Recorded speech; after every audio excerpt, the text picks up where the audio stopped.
नमस्कार, मी पंजाब डक महाराष्ट्रातल्या शेतकऱ्याला अंदाज देणार आहे।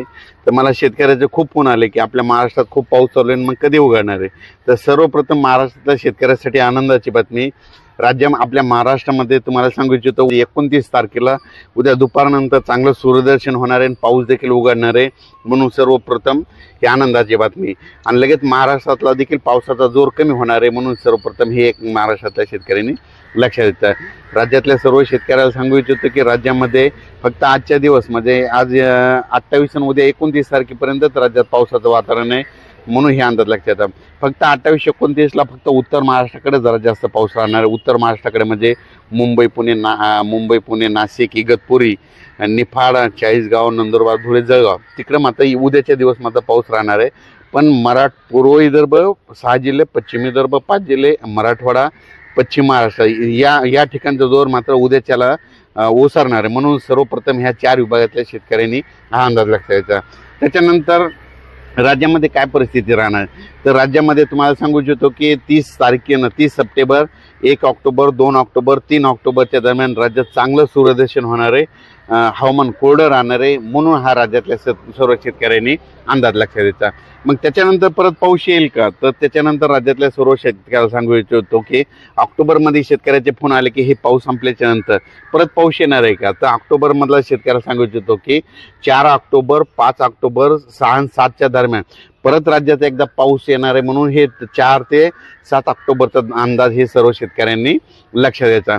पण राज्यात मात्र आज 28 तारखेला मात्र राज्यात पुन्हा एकदा पूर्व विदर्भ, पश्चिम विदर्भ, दक्षिण महाराष्ट्र, उत्तर महाराष्ट्र, कोकणपट्टी, खानदेश, मराठवाडा सगळीकडेच आज दुपारनंतर मध्ये रात्रीच्याला पाऊस पडणार आहे। पण उद्याच्याला मात्र पावसाचा जोर कमी होणार आहे, उद्या सूर्यदर्शन होणार आहे। हा अंदाज महाराष्ट्रातल्या सर्व शेतकऱ्यांनी लक्षात द्यायचा।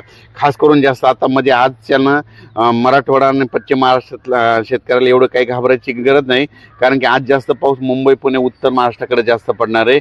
मुंबई पुणे उत्तर महाराष्ट्र इगतपुरी नंदुरबार धुळेकडे, म्हणून हा अंदाज सर्व शेतकऱ्यांनी लक्षात घ्यायचा। सांगायचं झालं तर जे 4 तारखेला जे पाऊस येणार ते देखील असाच प्रमाणात राहणार आहे। ते काय होणार आहे, 4 तारखेला विदर्भाकडून सुरुवात होणार आहे। म्हणजे विदर्भाकडून काय येणार, 4 तारखेला विदर्भात आगमन करणार आहे।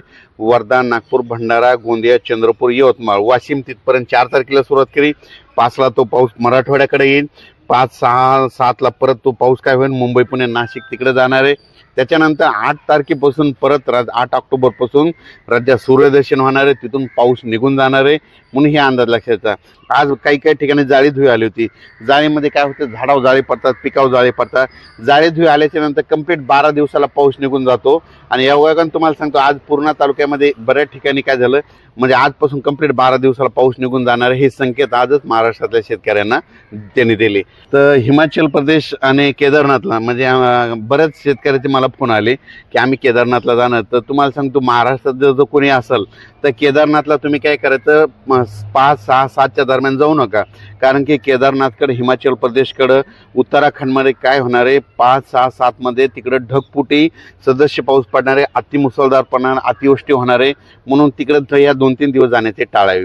नंतर गेलं तर काय हरकत नाही, पण सध्या तरी 5 ऑक्टोबर, 6 आणि 7च्या दरम्यान तुम्ही जाऊ नये। जे 4 तारखेला जे पाऊस येणार आहे ते सुरुवातीला विदर्भ होणार आहे। म्हणजे सगळीकडे तो काय होणार, विदर्भातून सुरुवात होणार आहे, पुन्हा विदर्भातून मराठवाड्याकडे जाणार आहे, मराठवाड्याकडून पश्चिम महाराष्ट्राकडे जाणार आहे, पश्चिम महाराष्ट्राकडून उत्तर महाराष्ट्राकडे जाणार आहे, उत्तर महाराष्ट्राकडून गुजरातकडे जाणार आहे। आणि 8 तारखेला मग आपल्या महाराष्ट्रात सूर्यदर्शन होणार आहे। म्हणून हे देखील अंदाज लक्षात घ्यायचा। ज्यांचं सोयाबीन काढायला आलं असेल तर तुम्ही काय करा, एक तर तुम्हाला काढायचं असलं तर उद्या 29 तारखेपासून तर 3 तारखेपर्यंत 29, 30 5 दिवस तुम्हाला काढायला वेळ आहे। आणि त्याच्यानंतर काय करायचं, 8 तारखेपासून चांगलं सूर्यदर्शन होणार आहे, राज्यातला पाऊस देखील निघून जाणार आहे। म्हणून ह्या